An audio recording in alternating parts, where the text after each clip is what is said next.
When a flare starts, you immediately assume that something caused it. So you start changing things. That reaction is completely normal, but it's also what keeps your cycle going. Because the second your symptoms start, your brain flips into problem solving mode. What did I do? What triggered this? What do I need to fix right now? And that urgency feels productive. It feels responsible. It feels like you're taking control, right? But here's the problem with that. When you react immediately, you're usually reacting to the loudest input, not the full picture. You zoom in on the most recent decision, yesterday's dinner, that hard workout, that stressful meeting, staying up too late the other night.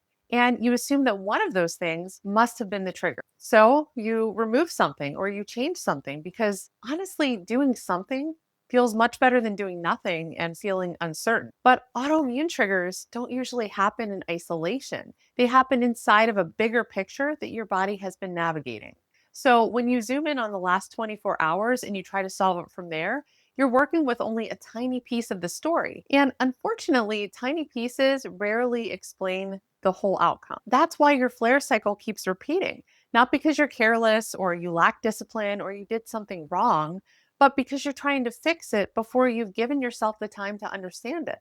So before you change anything, I want you to slow this down. And instead of immediately making changes to your diet or adding more supplements, I want you to take some time to make some observations, not just for a few hours, but for several days, long enough to step back and look at what led up to this flare, not just what's happening right now in this moment. And here's what that's going to look like for you in real life.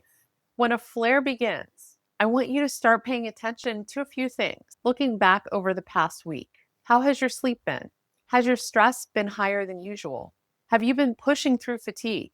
Have you been under eating or skipping meals? Have you taken on more than your body really has the capacity for? And you're not looking for one dramatic event that happened. You're looking at all of the things that may have been gradually stacking up in the background because your immune system doesn't just respond to isolated events, it responds to total load.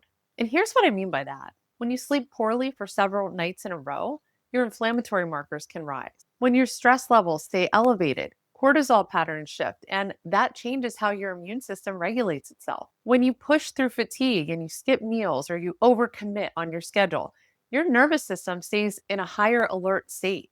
And maybe none of those things would have caused a flare on their own, but together they increase overall immune activation. And when that cumulative load gets high enough, it puts a strain on your immune system. So your immune system then shifts into a more reactive state and you start to notice symptoms. And again, this isn't because of one single trigger. It's because your system has been compensating in the background until it reached its limit. So that's very different from I ate the wrong thing yesterday, right? Because again, we're talking about the result of cumulative load, not just one bad decision. And when you start looking at your flares through that lens, you stop playing the blame game with yourself. You stop asking yourself, what did I do wrong? And you start asking a much more useful question. What was my body's capacity this week? Because capacity is about what your system can handle, given your current sleep and stress and workload and nourishment and recovery. It's not fixed, it changes. Some weeks, your body is going to have more resilience. Other weeks, it has less. And when stress is high and sleep is low, guess what? Your capacity shrinks. When you're rested and nourished and supported, your capacity expands. So instead of labeling your flare as a failure, I want you to start seeing it as feedback from your body, not punishment, but feedback. And actually, a signal that your system has exceeded its current bandwidth. And you know what? This is actually empowering, okay? Because capacity can be supported, it can be rebuilt, it can be respected. On the other hand, blame keeps you stuck. But understanding your capacity helps you to make smarter decisions about how much you take on and how you support yourself the next time. And here's the thing, capacity is really hard to see when it's all in your head. When everything is swirling around mentally, it still feels really random. That's why writing it down matters. Not in a complicated, color coded spreadsheet kind of way, just simple notes. Just a few lines each day talking about your sleep quality, your stress level, your energy, your symptom intensity, any early symptoms that you notice. Because when you put it on paper, that's when patterns become visible. When you can see the bigger picture written down, you're less likely to impulsively react and just cut out another food or add another supplement. when they might not even address the actual issue. And when you give yourself several days to zoom out instead of just reacting, you interrupt that flare cycle because you're moving away from reflex to awareness. And over time, that's going to make a really big difference. Now, if you're thinking, okay, but I really don't know what I should be looking at here, I don't know what I should be writing down exactly, I totally get it. That's exactly why I created my free autoimmune harmony roadmap, because it's going to walk you through the 3-step method that I use with my clients so that you can start organizing what you're seeing instead of just reacting to it. And if you want that, you can just go ahead and download it in the description box below, and it'll help you to put all of this into action.